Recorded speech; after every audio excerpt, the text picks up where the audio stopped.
члены президиума, уважаемые члены правительства, уважаемые члены Абхазской академии наук, уважаемые коллеги,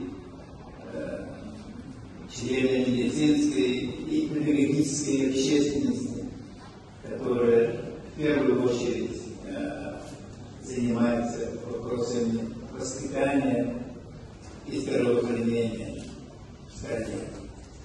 От имени наших всех российских врачей, ученых, Российской академии наук, от президиума самой мощной общественной организации Российской академии естественных наук, вам огромный привет, пожелания здоровья, творческой нашей встречи, для того, чтобы она была результативной и была предвестником развития дальнейших наших тесных взаимоотношений во имя здоровья населения.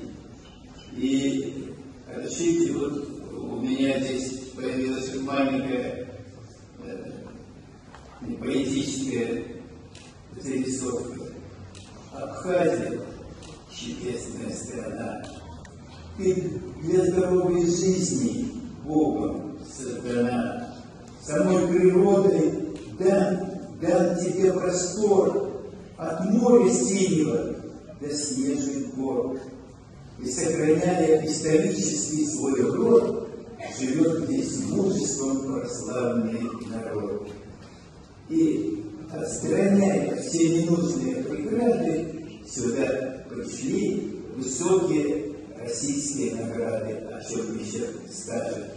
Абхазские, российские врачи сегодня объявляем дружно, хором, в Сухуми открываем мы Абхазский первый медицинский колледж.